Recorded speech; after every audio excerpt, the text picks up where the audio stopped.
Die Symptome haben schon krass mein Leben beeinflusst, sowohl psychisch als auch irgendwie physisch.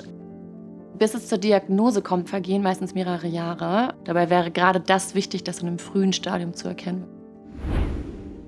Mein Name ist Sophie und ich bin Content Creatorin. Ich hatte die ersten Symptome vom Lipödem vor ca. 7 Jahren und ich dachte immer, was stimmt mit mir nicht? Ich mache Sport, ich versuche zumindest mich halbwegs gesund zu ernähren und ja, ich hatte immer das Gefühl, ich sehe anders aus und auch mein Unterkörper passt nicht zu meinem Oberkörper und deswegen habe ich das immer in ganz weiten Klamotten versteckt.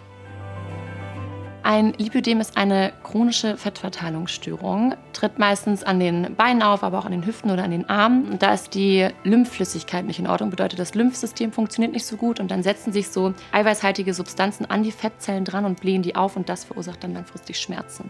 In Deutschland ist die Ziffer aktuell bei ca. 3,8 Millionen Frauen, die betroffen sind. Das ist jede 10. Frau, also knapp 10% tatsächlich. Bis es zur Diagnose kommt bei einem Lipödem, vergehen meistens mehrere Jahre, weil wir Frauen ja das erste Mal so eine hormonelle Veränderung haben in der Pubertät. Und oft wird dann gesagt, hey, achte doch ein bisschen auf deine Ernährung, mach ein bisschen mehr Sport. Dabei wäre gerade das wichtig, das in einem frühen Stadium zu erkennen, weil man dann halt was dagegen tun kann.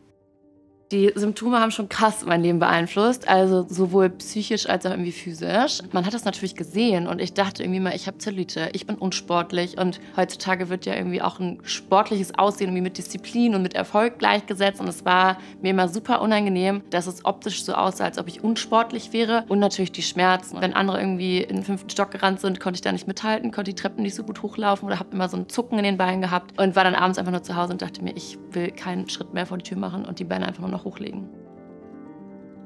Ich hatte in den letzten 2 bis 3 Jahren insgesamt 3 Operationen. Es ist beim Lipödem so, dass man nicht jedes Areal auf einmal machen darf oder kann, weil man dem Körper einfach nicht so viel Fett auf einmal entziehen darf.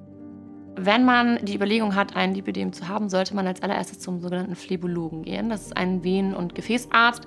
Und danach sollte man auf jeden Fall zu einem ausgebildeten plastischen Chirurgen gehen. Es gibt einen ganz, ganz großen Unterschied, denn jeder darf sich in Deutschland, jeder Arzt, egal ob das ein Zahnarzt ist oder sonst was für ein Arzt, darf sich Schönheitschirurg nennen. Und es ist ganz wichtig, dass das ein plastischer Chirurg ist, der eben Körper formen kann. Das heißt, ich hatte eine Operation an den Oberschenkeln, an den Waden und an den Beinen.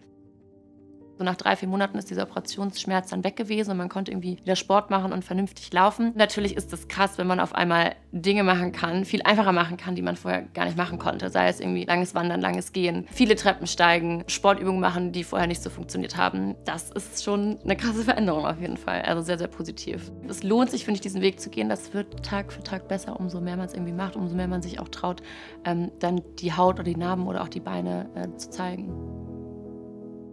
Die Lymphdrainage ist sowohl vor einer OP als auch nach einer OP bei Lipödem super wichtig, weil das den Heilungsprozess einfach beschleunigt. Das ist natürlich wie ein unangenehmes Gefühl, aber nach der Lymphdrainage merkt man einfach, dass das mega befreiend ist und es sind eigentlich eher sanfte Bewegungen, aber nach der Operation ist es natürlich nochmal was anderes als auf einem operierten Gewebe.